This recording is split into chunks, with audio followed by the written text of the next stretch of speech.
Hi, my name is Ottaviano Canuto, and I'm a senior fellow at the Policy Center for the Near South. We're here today to see how the global economy is on a two-way track. Global economic growth has been more resilient than many expected. The artificial intelligence-led growth seems to be compensating for the negative impacts of the trade conflicts.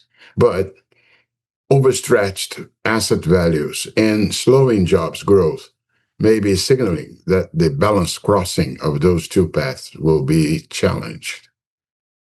C. Recently, the OECD released its Economic Outlook Interim Report in September. Global economic growth has shown more resilience than the institution and many others, including the author here, expected.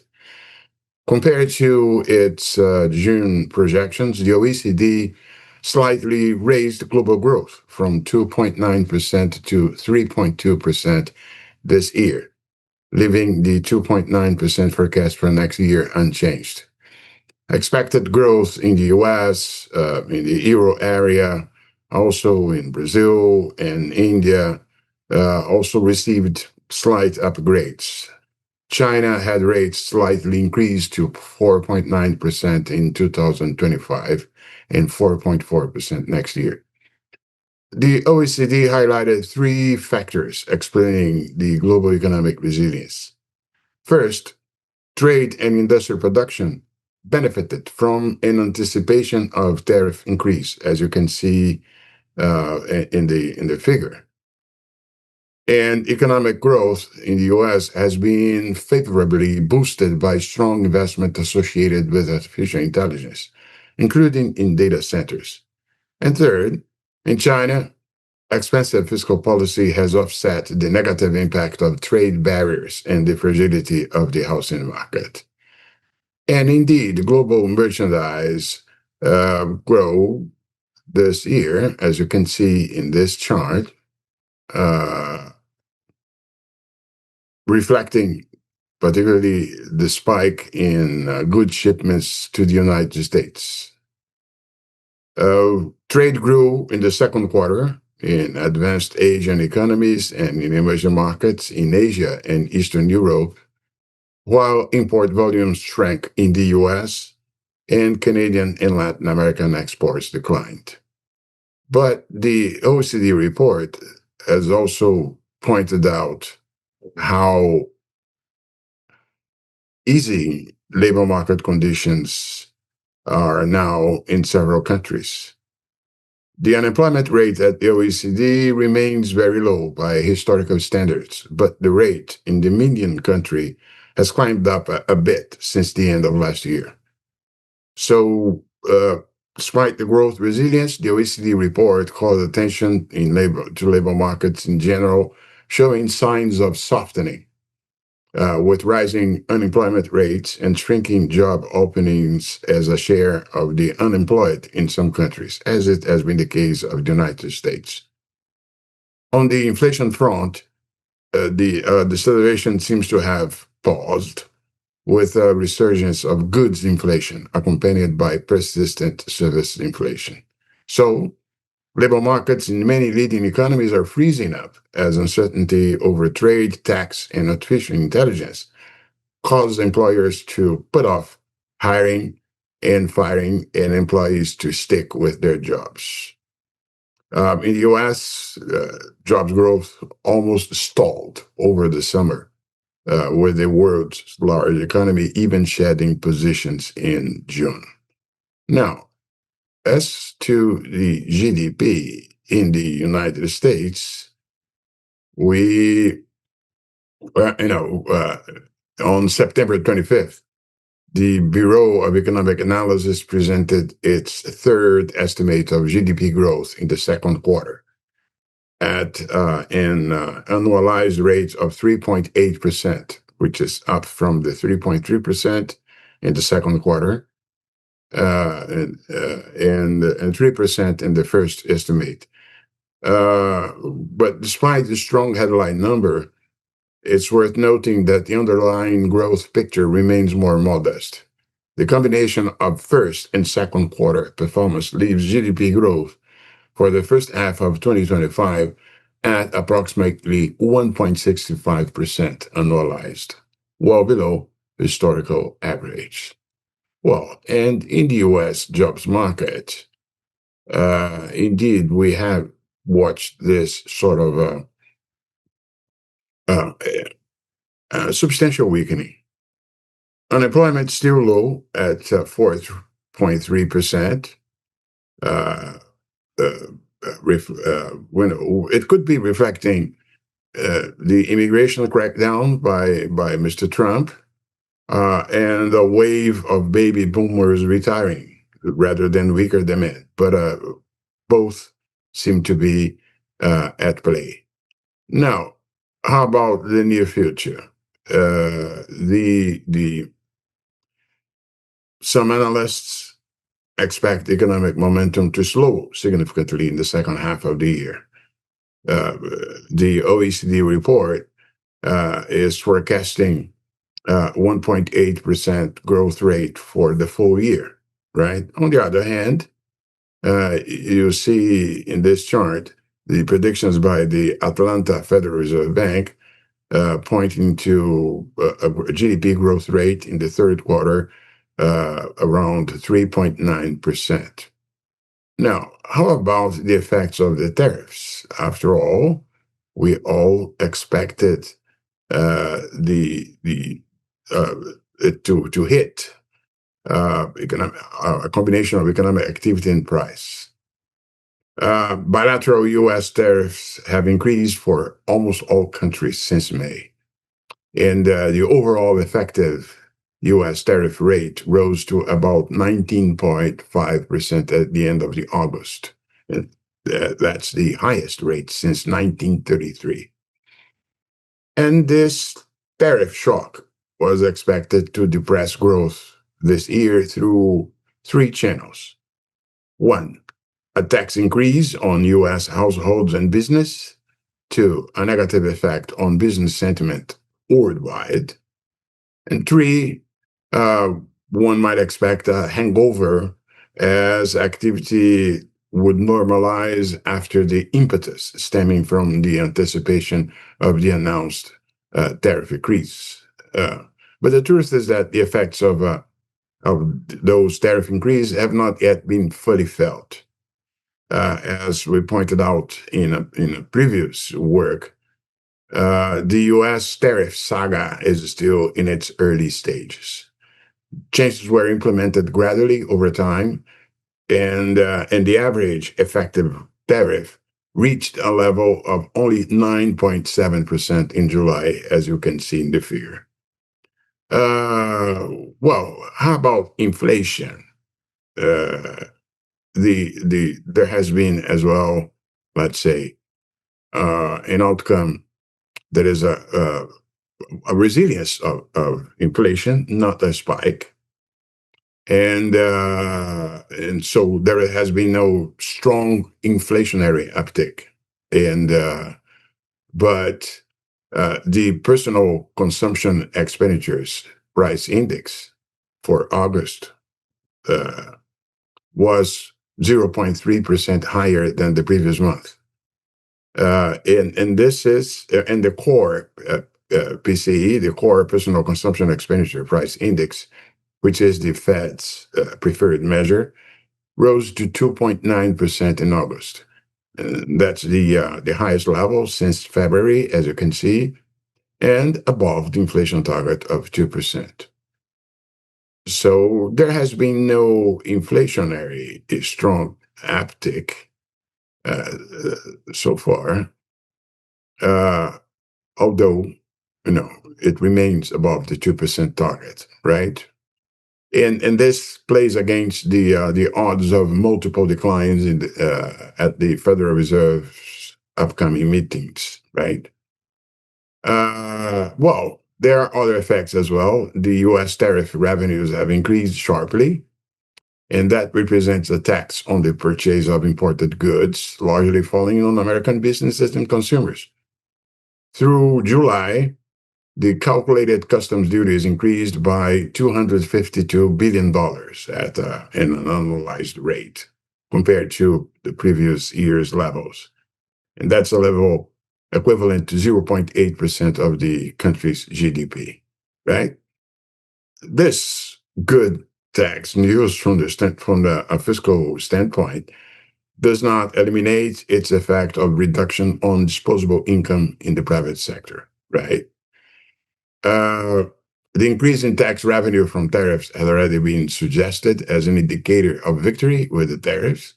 But on the other hand, it is far from offsetting the drop in revenue that will accompany Mr. Trump's budget bill that became law on July 4th. There is a contradiction here. To the extent that tariffs succeed in replacing imports by domestic production, this revenue gain disappears. Now, and the cost of tariffs are starting to drive price up for consumer goods. The official data and statements from companies are pointing to accelerating price rise for an assortment of trade-dependent products after companies sold off inventories and moved to shift the cost burden of tariffs onto consumers. Coffee prices have been surging, uh, in part because of 50% duties on Brazil, the world's largest coffee exporter. But also, you can see tariffs on important tin plate steel already driving up the price of food cans. Fact of the matter is that further pressure on U.S. good price is on the horizon as tariff pass-through increases in the coming months. While tariff pass-through was limited, auto and energy price fell, softening the effect. Now, hiring is slowing and real labor income is highly likely to contract in the US.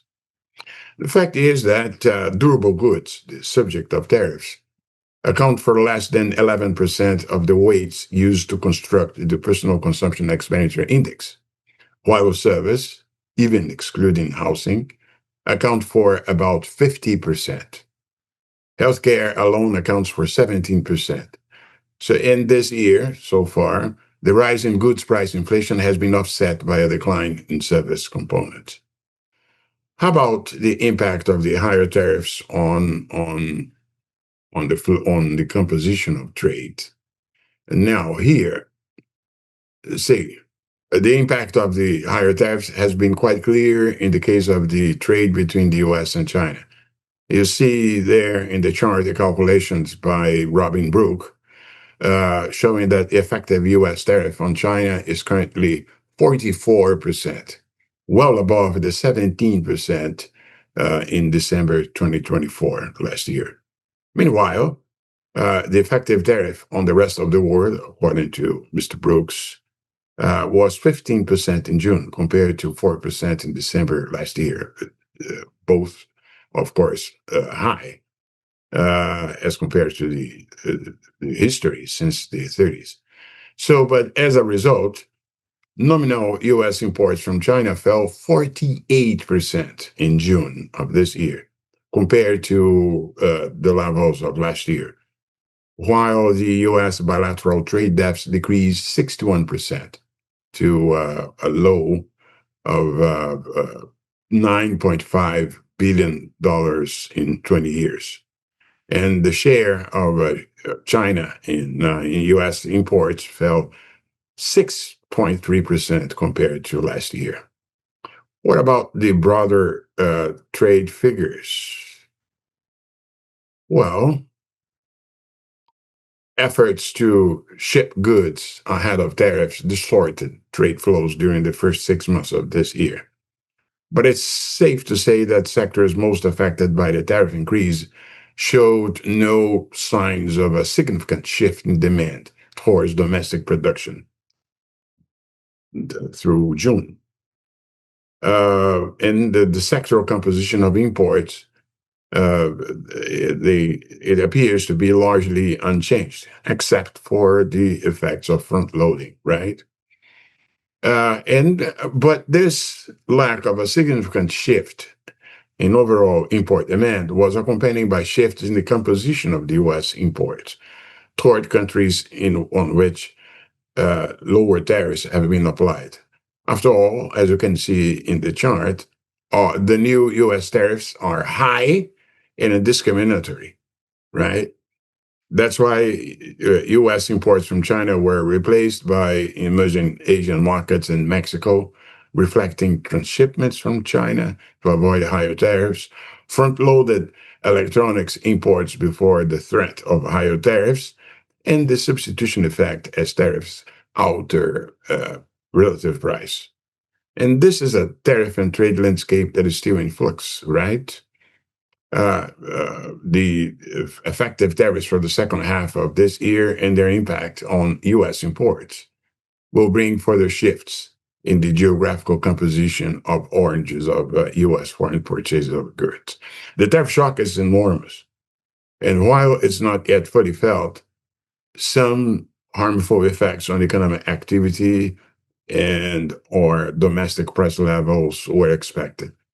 Well, but the truth is that the U.S. domestic growth remains robust. So, and let's see why by looking at the robustness of the financial markets and the artificial intelligence boom, which is an important component of this narrative. In the financial area, the global economy appears to be heading in a different direction. The report by the OECD, observed how financial market conditions have eased in recent months, both in advanced and emerging economies, with some exceptions, such as Argentina. But asset prices are in general, buoyant. Credit availability has improved, and corporate bond spreads are low. On its turn, the Bank for International Settlements, the BIS, from which the quarterly report of September is the source of this chart, described a very similar landscape. The trade conflict and policy uncertainty did not affect risk assets, well, except for that special turbulence around the Liberation Day in April that we approached in a previous video here on the spring regret of tariffs. But the fact is that the strong corporate earnings and macroeconomic resilience sustained a positive sentiment. Equity evaluations went up and even overtook the levels prior to the April shock. The returns on global equity markets have been strong, particularly in the case of the US stocks that climbed to all-time highs, as you can see on the left of the figure. Supported by better than expected corporate earnings, US stocks of large cap technology companies, the so-called Magnificent Seven, fed the upbeat sentiment, as you can see in the center of this chart. Weaker earnings growth and a pause in the recalibration of international portfolio allocation that took place in the first half of the year led to, in the case of the European equities, a flat performance. Now, in emerging market economies have also joined the rally. As you can see in this chart, uh, after a long period where emerging market equities had really trailed those in developed economies, as you can see on the black line on the previous figure, but not. But the fact of the matter is that not only inequities, but also debt, foreign exchange, and credit, the emerging market performance has been very good. Three reasons. First, the weaknesses of the US dollar. Uh, Given the role played by the dollar as the main invoicing currency for imports, as well as the fact that our share of the emerging market debt is still denominated in dollars, a weakening dollar boosts emerging markets prospects. Second, the emerging market assets have become an alternative to those wishing to diversify away from U.S. exposure or worried about fiscal vulnerabilities in developed markets. And third, must be said, fiscal policy has been prudent in most emerging markets. Now, the extraordinary case is the US, which has seen not only the attraction of resource to AI companies, but also the overvaluation of these companies' shares. The influx of resource into such companies has been accompanied by substantial investment in data centers, which has been a pillar of the country's macroeconomic resilience. You can see that in the figure on the annual rate of private construction put in place, right? And the contribution of the AI expenditure, the AI related components, and propping up the private investment in recent quarters on the left side. The ongoing macroeconomic performance has been driven, as I said, by investments in artificial intelligence, including the new energy intensive data processing centers. And this has more than offset, on the aggregate, the negative impacts of policy uncertainty and tariffs on the parts of the economy directly affected by them. Uh, Jason Furman, from whom I took this figure, remarked, quote, investment in information processing equipment and software is 4% of GDP, but it was responsible for 92% of GDP growth in the first half of this year. GDP, excluding these categories, grew at 0.1% annual rate in the first half of the year, end quote. So you can also see the AI investment led growth in this chart. Now, uh, to conclude, the US economy is moving simultaneously down two tracks in opposite directions. A sharp acceleration in AI related investment spending, and on the other side, on the other route, a substantial slowdown in job growth, severely impacted by Mr. Trump's tariffs and policy uncertainties. And obviously, whatever happens in the US economy carries consequence on the global economy. But both the OECD and BIS point out risks. Both point out risks in such a two-way path. See, asset values appear to be overstretched. And some fear that the expected productivity gains and revenues derived from AI investments may not translate into earnings for the companies whose value has been climbing to the moon. That would mean the asset boom becoming a bubble, resembling the dot point com bubble of the 2000s. In any case, the end of the surge in data center related fixed investments may pull down the macroeconomic push. There is also growing concern about future fiscal risks in the US and other advanced economies. And at the same time, it may well be that the aftermath of tariffs ends up being broader than a simple one round increase of price. You can find the paper on which this video is based at the website of the Policy Center for the New South, as well as many other uh, very good texts and policy papers by my colleagues. Thank you very much, and stay tuned.